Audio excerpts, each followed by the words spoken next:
Farmers who want to stay small and independent in the United States are under increasing pressure. Government figures show 97% of all farms are family run. They start off as a small family farm, which then becomes a big business. To stay small, well, there aren't enough willing heirs to take over operations. CCTV's Rosa Kazan has our story. Lynn Werfel has been farming his whole life. And before that, 3 previous generations of Werfels worked this land. But now, for the first time in over a century, no family member wants to take over. Most likely, we'll turn the land over to one of our neighbors.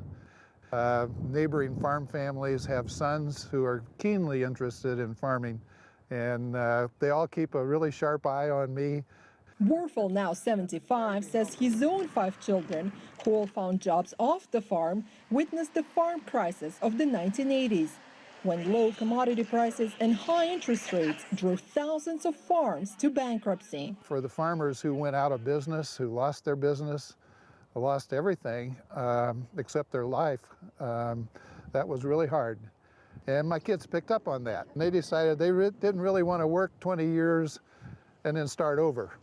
It's a dilemma facing many small family-owned farms. To keep the younger generations involved, some must look for ways to expand or diversify.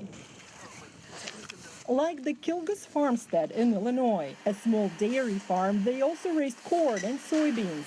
But they were too small to support several generations.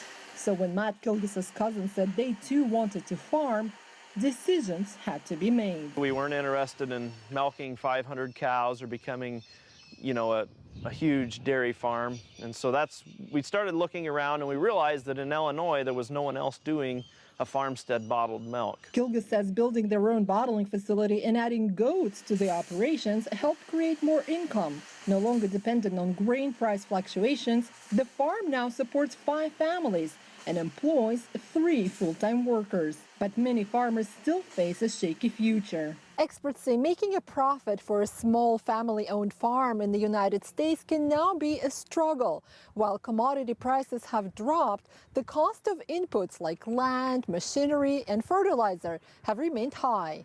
The vice president of the Illinois Farm Bureau says access to financing is key to attracting young people to farming. Today, financing is not as big a problem. Interest rates are much lower. But the cost of everything to get started is much more expensive. Machinery is more expensive. Land, if you want to try to purchase some, is definitely more expensive than it was 30 years ago. As for Lynn Werfel, he still hopes, if not his kids, one of his 6 grandchildren will come back to the family farm. Rosa Kazan, CCTV, Tolono, Illinois. If you like what you just saw, follow us on social media and visit our website, cctv-america.com.